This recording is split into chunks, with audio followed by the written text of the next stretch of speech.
আল্লাহ রাব্বুল আলামিন বলেন লা ইয়াস্তাবি আসহাবুন নারি ওয়া আসহাবুল জান্নাহ আসহাবুল জান্নাতি হুমুল ফাইজুন।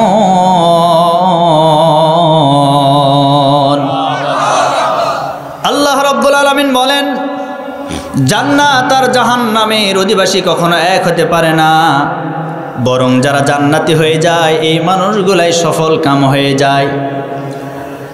এই পৃথিবীর জীবন শেষ করে আমরা সবাই একদিন চলে যাব আল্লাহর আদালতে। আমরা সবাই একদিন আসামির কাঠগড়ে আমাদেরকে দাঁড় করানো হবে।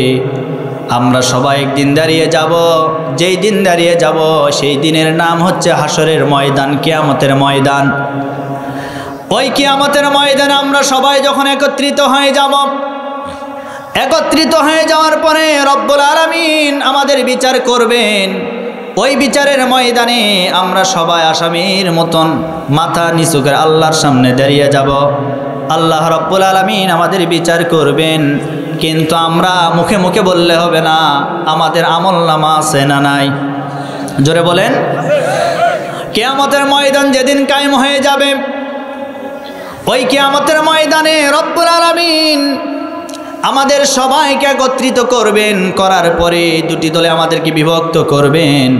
এক নম্বরে যে মানুষগুলা জান্নাতি হবে ওই জান্নাতি মানুষদেরকে আলাদা করবেন, আর যে মানুষগুলা জাহান্নামে চলে যাবে জাহান্নামী অধিবাসীদেরকে রব্বুল আলামিন আলাদা করবেন।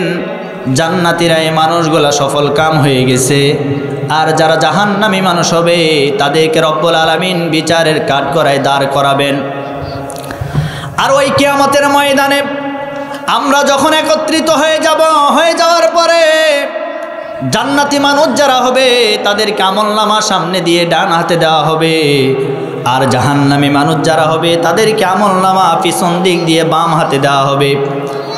এই জাহান্নামী মানুষগুলার আমলনামা যখন বাম হাতে দেওয়া হবে, এই মানুষগুলা আমলনামা হাতে পাওয়ার পরে এই মানুষগুলা বড় আফসোস করতে থাকবে। আল্লাহ রাব্বুল আলামিন সেই কথাটা কোরআনে কারীমের ভিতরে সুন্দর করে জানায় দিয়েছেন, ওয়া আম্মা মান উতিয়া কিতাবাহু ওয়ারা যহরি ফাসাউফা ইয়াদউ সুবুরা ওয়া ইয়াসলা সাঈরা। কিয়ামতের ময়দানে পাপিষ্ঠরা পিছন দিক দিয়ে যখন তাদের আমলনামা বাম হাতের ভিতরে দেওয়া হবে, আমলনামা হাতে পাওয়ার পরে তারা বড় আফসোস করতে থাকবে, হায় হায় আজকে এটা কি দেখতে পাচ্ছি।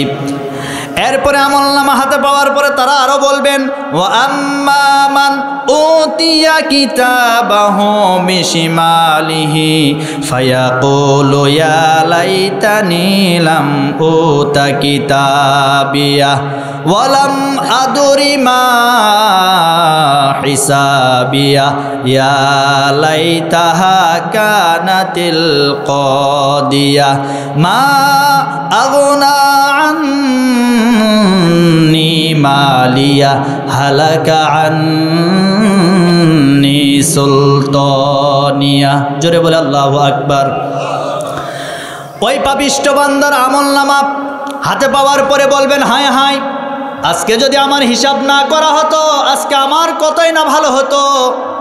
এমন কোনো পাপ নাই যে এই পাপগুলি আজকে আমি দেখতে পাচ্ছি না। আজকে দুনিয়াতে আমি কত সম্পদের মালিক ছিলাম, কত মাল সম্পদের মালিক ছিলাম, কিন্তু এগুলি আমার কোনোই উপকারে আজকে আসবে না।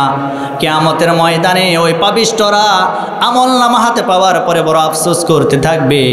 আমার ভাইয়েরা, ওই কিয়ামতের ময়দানে কোনো সম্পদ কোনো মাল ওই জাহান্নামী গাদ্দারদের কোনো উপকারে আসবে না।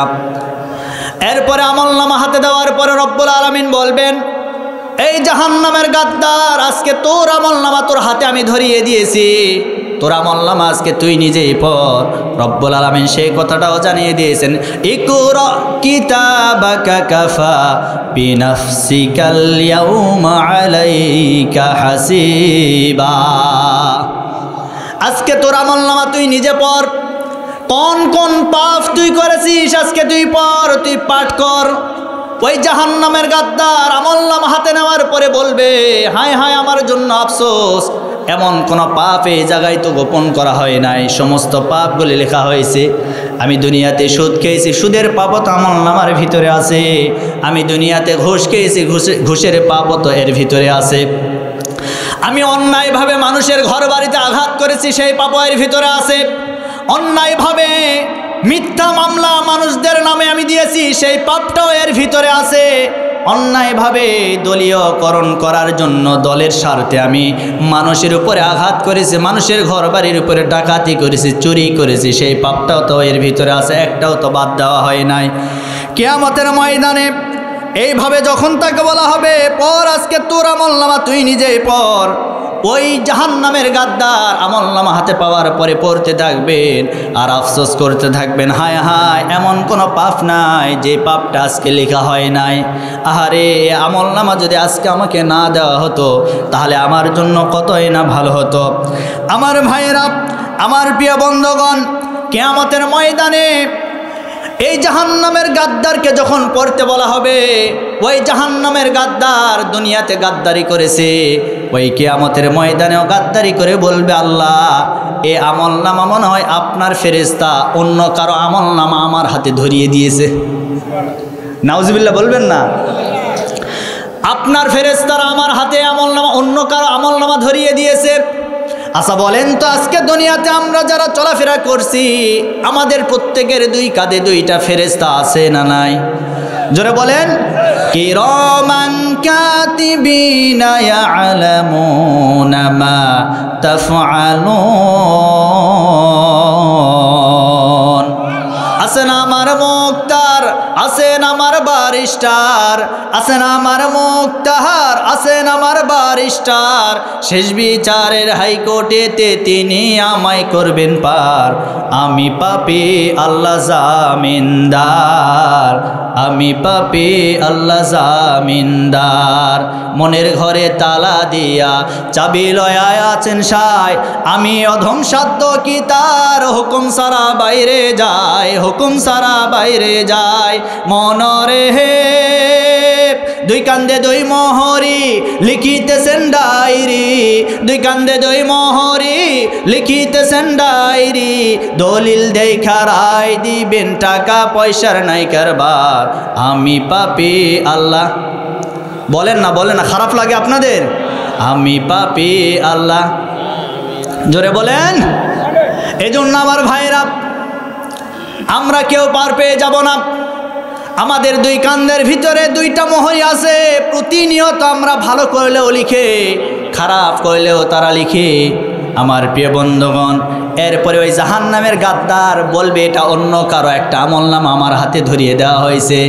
এই কথা বলার পরে আবার বলবে, আল্লাহ আপনার ফেরেশতারা আমার মনে হয় এই কথাগুলি ভুল করে লিখেছে। নাউজুবিল্লাহ বলবেন না? দেখেছেন তার কথা কিয়ামতের ময়দানে কার সামনে বলছে? সবাই বলেন ভাই, কার সামনে বলছে? আল্লাহর সামনে বলবে, এই পাপগুলি এগুলি আপনার ফেরেশতারা ভুল করে লিখেছে। আচ্ছা বলেন তো, আল্লাহর প্রমাণ করার মনে হয় কিছু নাই? কথা বলেন না কেন, আছে না নাই? আল্লাহ সেই দিন প্রমাণ করবেন কি? وَكُلَّ إِنسَانٍ أَلْزَمْنَاهُ طَائِرَهُ فِي عُنُقِهِ وَنُخْرِجَ لَهُ يَوْمَ الْقِيَامَةِ كِتَابًا يَلْقَاهُ مَنشُورًا। আল্লাহ বলেন, আমি প্রত্যেকটা মানুষের গলার নিচে একটা সিসি ক্যামেরা সেট করে দিয়েছি। আল্লাহু আকবার। আমরা মানুষ, আমাদের প্রত্যেকের দুই কান্দে দুইটা ফেরেশতা তো আছেই। এরপর আল্লাহ বলেন, আমি গলার নিচে তাদের জন্য একটা সিসি ক্যামেরা সেট করে দিয়েছি। আজকে যখন সিসি ক্যামেরা লাগানো হয়, আপনার অজান্তে কোনো মানুষের বাড়িতে যদি আপনি চুরি করতে যান, তাহলে ওই ক্যামেরায় ধরা পড়বে কি পড়বে না? আচ্ছা, এই সিসি ক্যামেরা তৈরি করেছেন কে? দেখছেন, এটা কে তৈরি করছে? মানুষ তৈরি করছে, এটা তো আল্লাহ তৈরি করে নাই। তাহলে একটা মানুষের তৈরি সিসি ক্যামেরার ভিতর থেকে আপনি পালাতে পারবেন না। আর আল্লাহ যে ক্যামেরা আপনাকে সেট করে দিয়েছে, ওই আল্লাহর ক্যামেরা থেকে আমরা কিন্তু কেউ রেহাই পাবো না। কথা বলেন ঠিক কি না? আল্লাহ প্রমাণ করবেন, এই জাহান্নামের গাদ্দার, আমার ফেরেশতাদের কথা আমি বাদ দিয়ে দিলাম। আজকে তোর গলার নিচে যে সিসি ক্যামেরা আমি ফিট করে দিয়েছিলাম, আজকে ওই ক্যামেরাটা আমি বের করতে চাই। কিয়ামতের ময়দানে রব্বুল আলামিন ক্যামেরাটা যখন বের করবেন, বের করার পরে আমার ভাইরা সব কিছু স্পষ্ট হয়ে যাবে, স্পষ্ট হয়ে যাবে। এগুলি যখন জাহান্নামের গাদ্দারের সামনে দেখানো হবে, ওই জাহান্নামের গাদ্দার ওই কিয়ামতের ময়দানেও বলবেন, আল্লাহ এই কাজগুলি আমি করি নাই, এই কাজগুলি আমি করি নাই, এগুলি মনে ভুল করে আমার আমল নামায় এসেছে। আমার প্রিয় বন্ধুগণ, আল্লাহ রাব্বুল আলামিন কিয়ামতের ময়দানে এই জাহান্নামের গাদ্দারের মুখটা বন্ধ করে দিবেন, ডাক দিয়ে বলবেন, ওই জাহান্নামের গাদ্দার, তোর আর কোনো কথা চলবে না, তোর কথা আমি শুনতে চাই না। আল্লাহ বলেন, আল ইয়াউমা নাখতিমু আলা আফওয়াহিহিম ওয়া তুকাল্লিমুনা আইদিহিম ওয়া তাশহাদু আরজুলুহুম বিমা কানু ইয়াকসিবুন। কিয়ামতের ময়দানে আল্লাহ ওই জাহান্নামী গাদ্দারদের মুখের ভিতরে কষ্টেপ লাগাই দিবেন, মুখ আর কথা বলতে পারবে না। জাহান্নামের গাদ্দারের হাত কথা বলবে, জাহান্নামের গাদ্দারের পা কথা বলবে। এইবার হাত জবাব দিবে, হাত দ্বারা কোন মানুষের গায়ে আপনি অন্যায়ভাবে হাত তুলেছেন, অন্যায়ভাবে কোন মানুষের গায়ে আপনি হাত তুলেছেন, অন্যায়ভাবে কোন মানুষটার নামে মিথ্যা সাক্ষী দিয়েছেন, এই হাত কিয়ামতের ময়দানে আপনার নামে জবাব দিবে। আল্লাহু আকবার। আজকে দুনিয়াতে সামান্য দলের স্বার্থে, সামান্য দুনিয়ার লোভ লালসায় পড়ে আজকে কোরআনের পাখিটাকে আল্লামা সাঈদীকে মিথ্যা মামলা দিয়া যে হাত দ্বারা রায় দেওয়া হয়েছে, কিয়ামতের ময়দানে ওই গাদ্দারদের এই হাত তাদের বিপক্ষে চলে যাবে। কথা বলেন ঠিক কিনা? সুতরাং আমরা বলতে চাই, কোন মানুষের গায়ে আপনি হাত তুলেছেন, কোন মানুষটাকে ঘর ছাড়া করেছেন, কোন মানুষটাকে মিথ্যা মামলা দিয়ে জেলখানায় বন্দি করে রেখেছেন, কিয়ামতের ময়দানে আপনার হাত, আপনার পা আপনার বিপক্ষে সাক্ষী দিবে। আপনাকে কেউ বাঁচাইতে পারবে না, আপনাকে কেউ রক্ষা করতে পারবে না। আহারে বড় দুঃখ লাগে, বড় আফসোস লাগে। আজকে দেশটা স্বাধীন হয়ে গেছে, কিন্তু এই বাংলাদেশে একটা মানুষকে আমরা সবাই মিস করছি। সেই মানুষটা আর কেউ নয়, তিনি হচ্ছেন আমাদের কোরআনের মুফাসসির আল্লামা সাঈদী। আল্লামা সাঈদী রাহিমাহুল্লাহ তিনি বলে গেছেন, আমার স্বপ্ন, আমি দেখতে চাই বাংলাদেশের জমিনে একটাবার কোরআনের রাজ আমি কায়েম করতে চাই। আমরা আমাদের ওই মরহুম কোরআনের পাখিকে বলতে চাই, আপনি চলে গেছেন, কিন্তু আপনার অনেক রুহানি সন্তান আছে যারা জীবন দিয়ে হলেও বাংলাদেশের জমিনে কোরআনকে কায়েম করবে। কারা কারা রাজি? দুহাত তুলে আল্লাহকে দেখাই। আল্লাহ কবুল করুন, সবাই বলে আল্লাহুম্মা আমিন। আমার ভাইয়েরা, ডিস্টার্ব দিচ্ছে কেন? আমাদের কোরআনের মুফাসসির যেদিন এই দুনিয়া থেকে চলে গেল, তার আগের দিন আমার গ্রামের বাড়িতে আমি একটা বিশাল ওয়াজ মাহফিলের ব্যবস্থা করেছিলাম। ওই জায়গায় সুনামধন্য ওয়াইজেনে কেরামগণ এসেছিলেন, তারা ওয়াজ করেছিলেন আগের দিনের ঘটনা। আগের দিনে বৃষ্টির ভিতরে হাজার হাজার মানুষকে সামনে নিয়ে কথা বলেছেন। পরের দিন যখন মারা যাওয়ার খবর আমরা শুনতে পেলাম, তার খবরটা শোনার পরে আমাদের কলিজাটা ভেঙে চুরমার হয়ে গেছে। এমনকি আমরা কেউ ঠিক থাকতে পারি নাই। আমরা জানাজার নামাজটা আদায় করার জন্য এই বগুড়া থেকে পিরোজপুরের উদ্দেশ্যে আমরা রওনা দিয়েছিলাম। আমার ভাইয়েরা, ওই জালিমের বাচ্চারা আমাদেরকে যেতে দেয় নাই, রাস্তায় আটকায় দিয়েছিল। এমনকি অবশেষে আমরা শেষ পর্যন্ত গিয়েছিলাম। এরপরে যাওয়ার পরে আমরা জিয়ারত করে যখন আসতেছিলাম, পরে শুনতে পেলাম কবরে নাকি 144 ধারা জারি করেছিল। তার মানে বোঝা গিয়েছিল তারা জিন্দা সাঈদীর চাইতে মুর্দা সাঈদীকে আরো বেশি ভয় পাইতো। কথা বলেন ঠিক কিনা? তবে একথা বিশ্বাস করেন, যেহেতু বাতাস পরিবর্তন হয়ে গেছে, আমরা বলতে চাই আগামীর সূর্য বাংলাদেশে ইসলামের সূর্য, আগামীর বাংলাদেশ ইসলামের বাংলাদেশ, আগামীর বাংলাদেশ দাড়ি টুপিওয়ালাদের বাংলাদেশ। ইসলামপন্থীদের হাতে যখন ক্ষমতা চলে আসবে, এই জালিমের বাচ্চাদেরকে একটা একটা করে বিচার করা হবে, কোনো রেহাই দেওয়া হবে না। কথা বলেন? আমার প্রিয় বন্ধুগণ, অনেকে দেখছে এই সুযোগ নিয়ে মুনাফিকি করে তারা খোলস পাল্টিয়ে জামাতে ইসলাম বিএনপিতে যোগদান করছেন।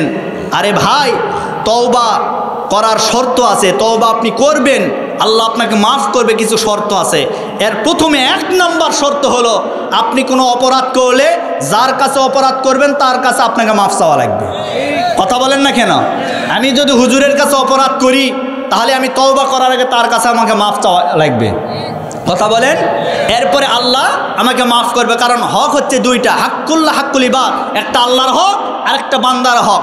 আল্লাহর হক নষ্ট করার পরে আপনি আল্লাহর কাছে তওবা করবেন, আল্লাহ আপনাকে মাফ করে দিতে পারে। কিন্তু বান্দার হক নষ্ট করার পরে কেউ যদি আল্লাহর কাছে তওবা করে, আল্লাহ বলেন আগে ওর কাছ থেকে মাফ লে, তারপর।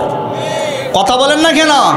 সুতরাং আজকে যারা চলে গেল আর আজকে যারা জীবিত আছে, এই ইসলামপন্থীদের উপরে যে জুলুম আর নির্যাতন করা হয়েছে, তোমরা যদি তওবা করতে চাও এদেশের ইসলামপন্থীদের নেতাদের কাছে আগে মাফ চাইতে হবে, তারপর তওবা করতে হবে। কথা বলেন ঠিক কিনা? তাছাড়া কোনো তওবা কবুল হবে? আমার ভাইরা, কিয়ামতের ময়দানে জাহান্নামের গাদ্দারের হাত কথা বলবে, পা কথা বলবে। এই পা দ্বারা কোন মানুষের বাড়িতে আপনি ডাকাতির আশ্রয় নিয়েছিলেন, ডাকাতি করেছিলেন, আজ বিভিন্ন জায়গায় আমরা দেখতে পাচ্ছি রাস্তাঘাটে বিভিন্ন জায়গায় ডাকাতি হচ্ছে কি হচ্ছে না? কথা বলেন না কেন? এই ডাকাতি কারা করছে? যারা বিগত 15টি বৎসর অন্যায়ভাবে জুলুমের টাকা, জনগণের টাকা পয়সা আত্মসাৎ করে খেয়েছে, এই সমস্ত সন্ত্রাসীরাই আজকে রাতের আধারে ডাকাতি করছে। আজকে তাদের রোজগার বন্ধ হয়ে গেছে, তারা অন্যায়ভাবে রাস্তার মোড়ে মোড়ে, একজন গরিব মানুষ রিক্সা চালক, রিক্সা চালিয়ে খায়, সিএনজি চালিয়ে খায়, ওই গরিব মানুষটার কাছ থেকেও প্রতিদিন 20 টাকা 10 টাকা করে চাঁদা ওঠাতো। কথা বলেন না কেন? এই চাঁদা তাদের বন্ধ হয়ে গেছে, এই কারণে তারা বিভিন্ন রাস্তার মোড়ে মোড়ে ডাকাতি করার সুযোগ নিয়েছে। তবে আমরা বর্তমান সরকার প্রধানকে বলতে চাই, অতি দ্রুত এই সমস্ত সন্ত্রাসীদেরকে জেলখানায় বন্দি করে রাখতে হবে। কথা বলেন না কেন? আমার ভাইরা, আমার প্রিয় বন্ধুগণ, কিয়ামতের ময়দানে জাহান্নামের গাদ্দারের হাত কথা বলবে, পা কথা বলবে। ওই জাহান্নামের গাদ্দারের হাত যখন কথা বলবে, পা যখন কথা বলবে, ওই জাহান্নামের গাদ্দার আর কোনো রক্ষা পাবে না। এমনকি তার যে চামড়া আছে, চামড়া পর্যন্ত কিয়ামতের ময়দানে কথা বলবে। এই চামড়া যখন ওই জাহান্নামের গাদ্দারের বিপক্ষে কথা বলবে, ওই জাহান্নামের গাদ্দার চামড়াকে ডাক দিয়ে বলবেন, হে চামড়া, আজকে দুনিয়ার জমিনে তোকে কত সুন্দর করে দামি দামি ব্র্যান্ডের লোশন ব্যবহার করে চামড়া তোকে আমি সতেজ করেছিলাম, কত সুন্দর করেছিলাম, ত্বকটাকে সুন্দর করেছিলাম, কিন্তু আজকে তুই আমার বিপক্ষে কেন কথা বললি? তখন চামড়া জবাব দিয়ে বলবেন, এই জাহান্নামের গাদ্দার, তুই তো আমার মালিক না, আমার মালিক হলেন আল্লাহ। আজকে আল্লাহর পক্ষে আর তোমার বিপক্ষে আমি কথা বলতেছি আল্লাহর হুকুমে। আল্লাহু আকবার। আরে ভাই, ওইদিকে কি দেখেন, এইদিকে তাকান না কেন? আচ্ছা, আপনারা কি কষ্ট পাচ্ছেন?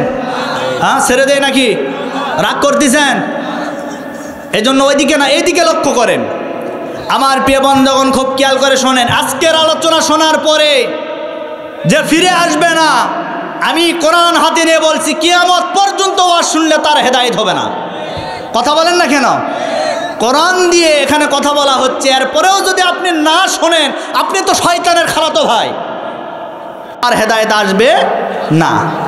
আমার প্রিয় বন্ধুগণ, কিয়ামতের ময়দানে এইবার ওই জাহান্নামের গাদ্দার সব কিছু তার বিপক্ষে যখন সাক্ষী দিবে, সাক্ষী দেওয়ার পরে আল্লাহ রাব্বুল আলামিন এইবার ফেরেশতাদেরকে ডাক দিয়ে বলবেন, ও ফেরেশতারা, এর আমি অনেক কথা শুনেছি, আর কোনো কথা শুনতে চাই না, একে ধরো। খুযুহু ফাগুল্লু সুম্মাল জাহিমা সাল্লু সুম্মা ফি সিলসিলাতিন যারউহা সাবউনা যিরাআন ফাসলুকু। আল্লাহ রাব্বুল আলামিন বলবেন, ও ফেরেশতারা, একে ধর, 70 হাত ডান্ডা বেড়ে লাগা। আজকে আপনারা দেখেছেন দাগি দাগি যারা আসামি হয়, এদের হাত এবং পায়ের ভিতরে ডান্ডা বেড়ে লাগানো হয় কি হয় না? কিয়ামতের ময়দানে ওই জাহান্নামী গাদ্দারদের পায়ের ভিতরে রব্বুল আলামিন 70 হাত ডান্ডা বেড়ে লাগাবেন। আল্লাহু আকবার। 70 হাত ডান্ডা বের লাগানোর পরে বলবেন, যাও একে জাহান্নামের ভিতরে নিয়ে যাও। এইবার টেনে হিঁচড়ে তাকে জাহান্নামের ভিতরে নিয়ে যাওয়া হবে। ওয়াসিকাল্লাযীনা কাফারু ইলা জাহান্নামা যুমারা। আল্লাহ রাব্বুল আলামিন বলেন, একদল ফেরেশতারা হাঁকায়া হাঁকায়া জাহান্নামের দিকে টেনে হিঁচড়ে তাদেরকে নিয়ে যাবে।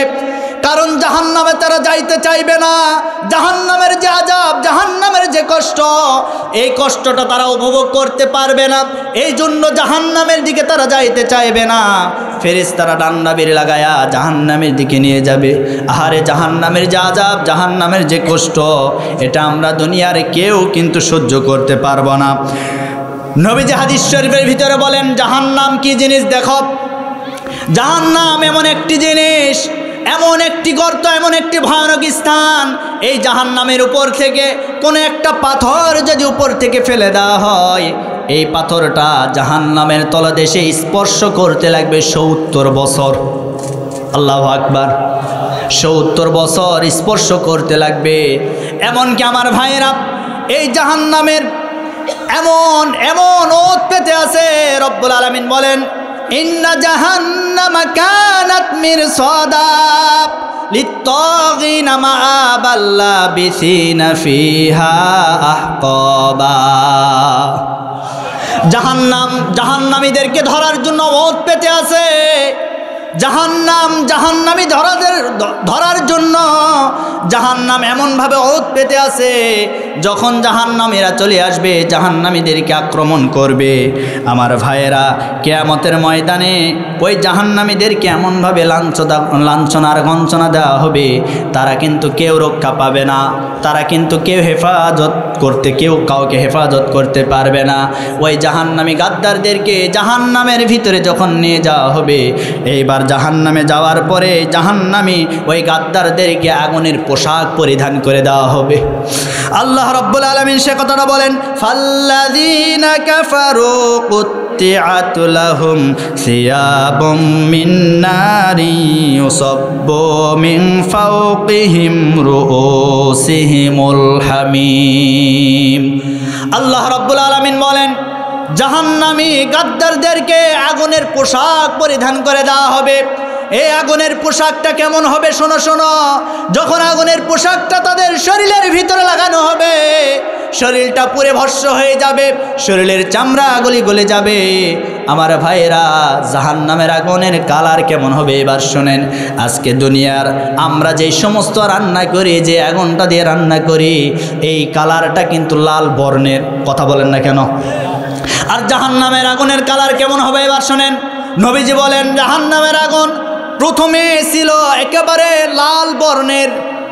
এই লাল বর্ণ থেকে এই জাহান্নামের আগুন 1000 বৎসর উত্তাপ দেওয়ার পরে এটা হয়ে গেল সাদা বর্ণের। আবার 1000 বৎসর উত্তাপ দেওয়ার পরে জাহান্নামের আগুনটা একেবারে ঘোর অন্ধকার কালো হয়ে গেল। এই কালোর ভিতরে এই জাহান্নামীদেরকে ফেলে দেওয়া হবে। আমার ভাইয়েরা, এই জাহান্নামে যাওয়ার পরে এই জাহান্নামী গাদ্দারেরা, আমার প্রিয় বন্ধুগণ, পিপাসার্ত হয়ে যাবে। পিপাসার্ত হয়ে যাওয়ার পরে আল্লাহর ফেরেশতাদেরকে ডাক দিয়ে বলবেন, ও ফেরেশতারা, আজকে আমরা আযাব আর গজব সহ্য করতে পারছি না, আজকে আমাদেরকে একটু পানি পান করতে দাও, পানি পান করতে দাও। এই পানি তাদেরকে পান করতে দেওয়া হবে। কেমন পানি তাদেরকে দেওয়া হবে এবার শোনেন। আল্লাহ সূরা নাবার ভিতরে বলেন, তাদেরকে এমন পানি দেওয়া হবে, ফুটন্ত একেবারে গরম পানি, যেই পানি খাওয়ার পরে তাদের কলিজা নাড়ি ভরি সবগুলি পিছনের রাস্তা দিয়ে বের হয়ে যাবে। আমার ভাইরা, ওই জাহান্নামের আযাব কিন্তু আমরা কেউ সহ্য করতে পারবো না। এইবার জাহান্নামী গাদ্দারদেরকে জাহান্নামের ভিতরে যখন তারা খেতে চাইবে, জাক্কুম ফল তাদেরকে খেতে দেওয়া হবে। আল্লাহ রাব্বুল আলামিন সেটাই বলেছেন, ইন্না শাজারাতাজ জাক্কুম তুআমুল আসিম। আল্লাহ বলেন, নিশ্চয় জাহান্নামী গাদ্দারদেরকে জাক্কুম নামক ফল খেতে দেওয়া হবে। এখন আপনারা বলতে পারেন, হুজুর, জাক্কুম আবার এটা কোন ধরনের ফল? এটা এমন একটি ফল, কাঁটাযুক্ত ফল। জাহান্নামের বান্দারা যখন এটা ভক্ষণ করবে, তাদের গলায় আটকিয়ে যাবে, সামনেও বের হবে না, পিছনের দিকেও আর যাওয়ার চেষ্টা হবে না। এমন একটি জাক্কুম নামক ফল তাদেরকে খেতে দেওয়া হবে। আমার প্রিয় বন্ধুগণ, এজন্য ওই জাহান্নামের আযাব, জাহান্নামের গজব আমরা কেউ সহ্য করতে পারবো? সুতরাং যেহেতু আমরা সহ্য করতে পারবো না, অতএব আমাদেরকে এখনই ফিরে আসার দরকার আছে না নাই? আরো জোরে বলেন, আছে না নাই? এই জাহান্নামে যাওয়ার পরে, জাহান্নামের আযাব সহ্য করার পরে এই জাহান্নামীদেরকে ফেরেশতারা ডাক দিয়ে বলবেন, ও জাহান্নামের ও জাহান্নামের গাদ্দারেরা, আজকে যে তোমরা জাহান্নামে আসলে তোমাদের মূল কারণটা কি আমরা একটু জানতে চাই। আমার ভাইরা, এইবার ওই জাহান্নামের গাদ্দারেরা ডাক দিয়ে বলবেন, কয়েকটা কারণে আমরা জাহান্নামে এসেছি। এর ভিতরে 1 নাম্বার কারণ হলো ক্বালু লাম নাকু মিনাল মুসাল্লিন। 1 নাম্বার কারণ হলো আমরা দুনিয়াতে মুসল্লি ছিলাম না, আমরা নামাজ পড়ি নাই, এই কারণে আজকে আমরা জাহান্নামে এসেছি। সুতরাং আমি আপনাদেরকে বলতে চাই, বেনামাজি হবে যারা জাহান্নামে, কথা বলেন না কেন? আমি বলবো বেনামাজি হবে যারা, আপনারা বলবেন জাহান্নামে যাবে। বলতে পারবেন না ভাই? বলতে পারবেন না? বেনামাজি হবে যারা, জোরে বলেন, জোরে বলেন, বেনামাজি হবে যারা। আরে ভাই রিহার্সেল দেন না কেন? সামনে তো সময় চলে আসছে, চা খাইবেন আর খালি ভোটের নির্বাচন, আপনারা কি স্লোগান দিবেন? পারবেন না ইনশাল্লাহ? বেনামাজি হবে যারা, হ্যাঁ। তাহলে জাহান্নামে যাওয়ার জন্য যত অপরাধের দরকার, 1 নম্বর অপরাধ কি? আসলে আপনারা মনে আমার কথা বুঝতেছেন না, কথা বলেন না কেন? বেনামাজি হবে যারা, তারা কোথায় যাবে? তাহলে 1 নম্বর অপরাধের নাম কি? বেনামাজি। বেনামাজি, বেনামাজি যারা, এরা সোজা জাহান্নামে যাবে। সুতরাং নামাজ পড়ার দরকার আছে না নাই? কয় ওয়াক্ত? 5 ওয়াক্ত পড়বেন তো ইনশাল্লাহ? আমি সহ আমাদের সকলকে আল্লাহ পাক যেন 5 ওয়াক্ত নামাজ পড়ার তৌফিক দান করেন। আরো জোরে বলেন। আল্লাহ রাব্বুল আলামিন 2 নম্বর অপরাধের কথা বলেছেন, ওয়ালাম নাকু নুতইমুল মিসকিন। 2 নম্বর অপরাধ হলো যাদের টাকা আছে, পয়সা আছে, অর্থ সম্পদ আছে, কিন্তু ইতিম আর মিসকিনদেরকে খাবার খেতে দিত না।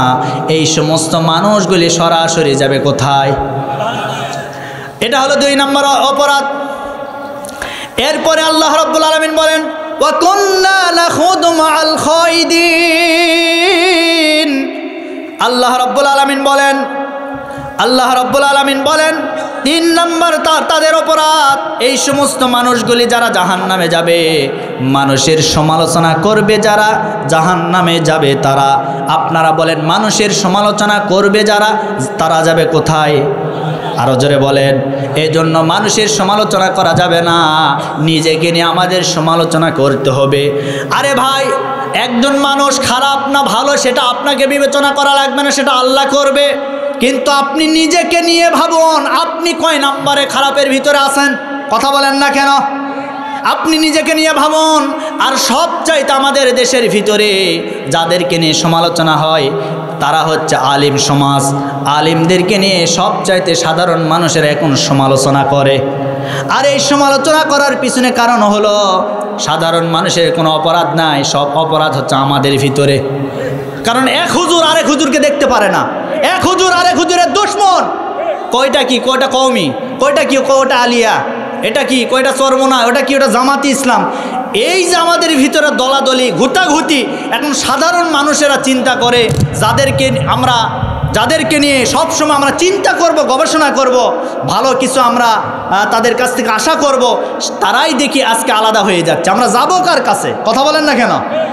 এই জন্য আলিম হয়ে আলিমের সমালোচনা করা এটা সবচাইতে জঘন্যতম খারাপ কাজ।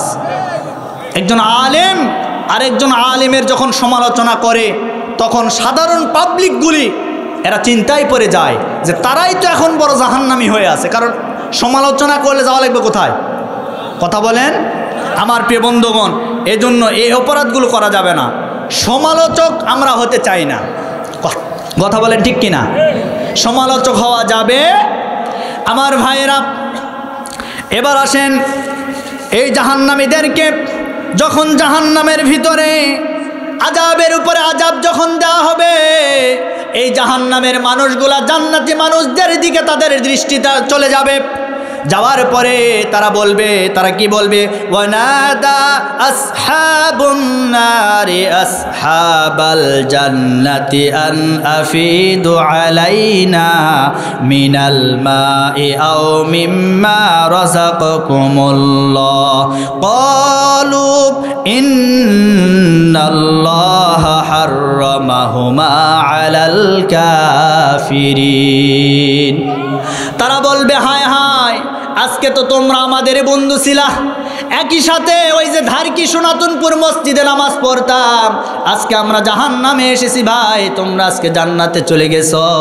কিন্তু আমরা দেখতে পাচ্ছি এই জাহান্নামের ভিতরে, এই কঠিন আযাবের ভিতরে আমরা এই খাবারগুলি খেতে পারছি না। আজকে আমরা দেখতে পাচ্ছি তোমরা সুন্দর সুন্দর খাবার খাচ্ছ, আজকে কত সুন্দর সুন্দর আপেল তোমাদের সামনে, কত সুন্দর সুন্দর গোশতের ভুনা তোমাদের সামনে আছে, কত সুন্দর সুন্দর পানি আমরা দেখতে পাচ্ছি। আমাদেরকে যদি এক পেয়ালা পানি তোমরা দিতে, আজকে আমাদের এই কলিজা শুকে গেছে, আমরা একটু পান করতাম, আমাদের কলিজা ঠান্ডা করতাম। আজকে সুন্দর সুন্দর খাবার তোমাদের সামনে যদি আমাদেরকে দাও, আমরা খেতাম, আমাদের মনটা ভরে যেত। তখন ওই জান্নাতীরা ডাক দিয়ে বলবেন, ক্বালু ইন্নাল্লাহা হাররামাহুমা আলাল কাফিরিন। ওই জান্নাতীরা বলবে, এই জাহান্নামের গাদ্দার, আজকে তোর জন্য জাহান্নামে এই জান্নাতের খাবার না, আজকে রব্বুল আলামিন তোর জন্য এই খাবারগুলি হারাম করে দিয়েছেন। সুতরাং আমাদের দিকে দৃষ্টিটা লক্ষ্য করে কোনো লাভ নাই। এই জাহান্নামের গাদ্দারেরা যখন আযাব সহ্য করতে পারবে না, তখন তারা ফেরেশতাদেরকে ডাক দিয়ে বলবেন, ও ফেরেশতারা, আজকে আমরা জাহান্নামে এসেছি ঠিক, কিন্তু আমরা তোমাদেরকে একটি কথা বলতে চাই, সেই কথাটাকে তোমরা শোনো।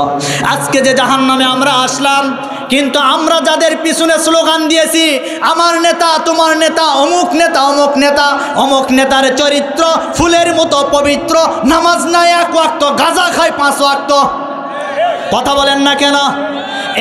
এইরকম নেতার পিছনে আমরা স্লোগান দিয়েছি, কোথায় গেল সেই নেতারা? আজকে সেই নেতাদেরকে আমরা দেখতে চাই। ওই জাহান্নামের মানুষেরা বলবে, কোথায় সেই নেতারা? আমরা দেখতে চাই। ফাকালাত দুআফাউ লিল্লাযিনা ইসতাকবারু ইন্না কুন্না লাকুম তাবআন ফাহাল আনতুম মুগনুনা আন্না মিন আযাবিল্লাহি মিন শাই ক্বালু হাদানাল্লাহ লাহাদাইনাকুম। আল্লাহু আকবার। তখন তারা বলবে, কোথায় আমাদের নেতা? নেতাদেরকে সামনে উপস্থিত করা হবে। এইবার নেতাদেরকে বলবেন, এই নেতারা, তোদের কথায় আমরা মিথ্যা মামলা দিয়ে ভালো ভালো মানুষদেরকে জেলখানায় বন্দি করেছিলাম, তোদের জন্য আমরা রাস্তায় জীবন দিয়েছি, রাস্তায় মিটিং মিছিল করেছি, আজকে তোদের জন্য, আজকে তোদের কারণে আমরা জাহান্নামে এসেছি, আমাদেরকে কি করবা করো, নইলে এখানে তোমাদেরকে মেরে টুকরা টুকরা করব। এইবার যখন কর্মীরা এই কথা বলবে, নেতারা কর্মীদেরকে ডাক দিয়ে বলবেন, ও কর্মী ভাইরা, চিল্লায় কোনো লাভ হবে না। তার কারণ হলো, ক্বালু হাদানাল্লাহু লাহাদাইনাকুম। তারা বলবে, আমাদের ভিতরে তো হেদায়েত ছিল না, আমরা তোমাদেরকে কি হেদায়েত দিব? আচ্ছা বলেন তো, একজন বেনামাজি নেতা যদি স্লোগান দেয়, একজন বেনামাজি নেতার সাথে যদি কোনো কর্মী নামাজি হয়েও যায়, বলেন তো নামাজি হওয়ার পরেও সে জান্নাতি না জাহান্নামী? কথা বলেন না কেন? সুতরাং এই নেতা আপনার দুনিয়ার বিষয় নয়, এটা আল্লাহর আখিরাতের বিষয়। আজকে আপনি ঠিক করুন, আপনি কোন নেতার পিছনে যাবেন। তার কারণে এই নেতার পিছনে যাওয়ার কারণে অনেক মানুষ জাহান্নামে চলে যাবে। কথা বলেন না কেন?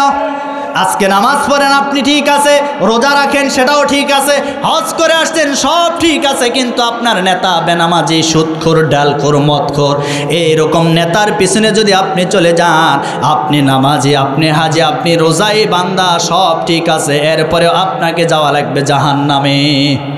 কথা বলেন, কথা বলেন, ক্লিয়ার কথা।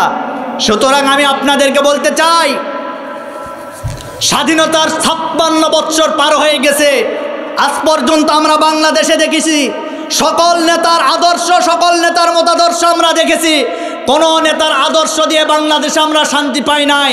এখন শুধুমাত্র একটা নেতার আদর্শ আমরা দেখতে চাই, তিনি হচ্ছেন বিশ্বনেতা, বিশ্বনবীর আদর্শ আমরা দেখতে চাই। কথা বলেন ঠিক কিনা?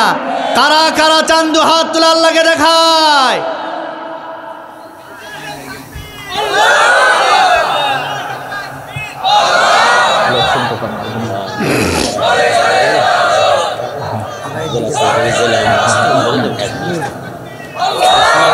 সম্মানিত ভাইরা আমার, এজন্য আজকে থেকে সিদ্ধান্ত নেবেন আপনি জান্নাতে যেতে চান না জাহান্নামে যেতে চান। এতক্ষণ পর্যন্ত আমি যা কথা বলেছি, কোরআনের বাইরে কোনো কথা বলেছি? হাদিসের বাইরে কোনো কথা বলেছি? যদি কোরআনের কথা হয়ে থাকে আজকেই সিদ্ধান্ত নেবেন, কোনো বেনামাজি, সুদখোর, ঘুষখোর, ওই মোসারু নেতাদের পিছনে আমরা যেতে চাই না। আগামীতে আমরা দাড়ি টুপিওয়ালা 5 ওয়াক্ত নামাজির নেতাদের পিছনে আমরা থাকতে চাই, যারা চাই এই দেশের ভিতরে এই জমিন যার, এই জমিনের ভিতরে চলবে আল্লাহর আইন। এই আল্লাহর আইনের পক্ষে যারা দাঁড়িয়ে যাবে আমরা তাদেরকে সাপোর্ট করতে চাই। কথা বলেন ঠিক কিনা? সম্মানিত ভাইরা আমার, এতদিন পর্যন্ত আমরা দেখেছি আমাদের এদেশের একজন মুরব্বী ছিলেন, সে দেশ শাসন করেছে, শান্তি দিতে পারে নাই। এরপরে খালা শাসন করেছে, দিতে পারে নাই। আপা শাসন করেছে, দিতে পারে নাই। সবাই শাসন করেছে, কেউ শান্তি দিতে পারে নাই। সুতরাং আমরা একটিবার ইসলামপন্থীদের হাতে বাংলাদেশের শাসন ক্ষমতা দেখতে চাই। কথা বলেন ঠিক কিনা? আমরা দেখতে চাই। তার কারণ হলো নবীজি বলেন, মান তামাসসাকা বিসুন্নতি ইনদা ফাসাদি উম্মতি ফালাহু আজরু মিয়াতা শাহীদ। নবীজি বলেন, শেষ জামানায় যে সময় আমার উম্মতেরা মার খাবে, সেই সময় একটা মৃত সুন্নতকে জিন্দা করলে 100 গলা কাটা শহীদের সওয়াব তার আমলনামায় দান করা হবে। আমি বাংলাদেশের দিকে হিসাব করে দেখলাম, আর স্বাধীনতার 56 বছর পার হয়ে গেছে, এই সুন্নতকে কেউ জিন্দা করতে পারে নাই। আমার বাংলাদেশের ভিতরে সব সুন্নত আছে। দাড়ি রাখা সুন্নত, মাথায় টুপি দেওয়া সুন্নত, এরপরে পরনে জুব্বা পরা এটাও সুন্নত, খাবারের পরে মিষ্টি খাওয়া এটাও সুন্নত। কথা বলেন না কেন? হুজুরেরা সব সুন্নত মানতে পারে, সব সুন্নত ছাড়তে পারে, কিন্তু এই একটা সুন্নত ছাড়তে চায় না। কথা বলেন? এজন্য সব সুন্নত আমরা দেখেছি, শুধু একটি সুন্নত আমরা দেখতে পারি নাই। আমার নবীজি 10 বছর এই কোরআন দিয়ে রাষ্ট্র পরিচালনা করেছেন। এটা সত্য না মিথ্যা? সবাই বলেন সত্য না মিথ্যা? সুতরাং নবীজি বলেন, এই সুন্নতকে যারা জিন্দা করবে 100 গলা কাটা শহীদের সওয়াব কিয়ামতের ময়দানে ওই বান্দার আমল নামে আল্লাহ দান করবেন। আর জোরে বলি সুবহানাল্লাহ। এই সুন্নতকে আমরা জিন্দা করতে চাই, আমরা চাই। কারা কারা চাই দু হাত তুলে আল্লাহকে দেখায় আর একবার। লিল্লাহে তাকবীর। আল কোরআনের আলো, সংসদে জালো, আমার নেতা তোমার নেতা। লিল্লাহে তাকবীর। সুন্নাত নয় শুধু দাওয়াতের মেহমান, সুন্নাত নয় শুধু খাওয়া শেষে মধুপান, আরো কিছু সুন্নাত আছে তুমি জানো কি? জানলেও জীবনে কখনো তা মানো কি? সুন্নাত শুধু নয় মজলুম সহায়ক, আর সুন্নাত হলো জালিমের প্রতিরোধ। সুন্নাত শুধু নয় মিষ্টি মুখে দেওয়া, আর সুন্নাত হলো পাথরের আঘাত খাওয়া। মহব্বতে তার সুদিনের সাথী তুমি, দুর্দিনেও তার পাশে থাকো কি? আরো কিছু সুন্নত আছে তুমি জানো কি? জানলেও জীবনে কখনো তা মানো কি? আরো কিছু সুন্নত আছে তুমি জানো কি? জানলেও জীবনে কখনো তা মানো কি? লিল্লাহে তাকবীর। আমার প্রিয় বন্ধুগণ, এজন্য আমি আপনাদেরকে বলতে চাই, আমরা জাহান্নামের আযাব আর গজব কেউ সহ্য করতে পারবো না। আপনি যখন জাহান্নামে চলে যাবেন, জাহান্নামে যাওয়ার পরে আপনার দুনিয়ার মাল সম্পদ, টাকা পয়সা কোনো উপকারে আপনার আসবে? সুতরাং উপকার আসবে কখন? জীবিত অবস্থায় যখন আপনি দান করে যাবেন, জীবিত অবস্থায় যখন আল্লাহর কোরআনের জন্য আপনি ব্যয় করবেন, তার কারণ হলো আমাদের জীবন, আমাদের মাল, আমাদের সম্পদ, এগুলি আমরা কেউ হেফাজত করতে পারবো না। তার কারণ হলো আল্লাহ আমাদের এগুলি ক্রয় করে নিয়েছেন। আল্লাহ বলেন, ইন্নাল্লাহা আশতারা মিনাল মুমিনিনা আনফুসাহুম ওয়া আমওয়ালাহুম বিআন্না লাহুমুল জান্নাহ ইউকাতিলুনা ফি সাবিলিল্লাহি ফায়াকতুলুনা ওয়া ইয়াকতালুন। আল্লাহ বলেন, বান্দা আমি তোমাদের কাছ থেকে জান আর মাল আমি এটা ক্রয় করে নিয়েছি, এর বিনিময়ে আমি তোমাদেরকে জান্নাত দিতে চাই। সুবহানাল্লাহ কোন।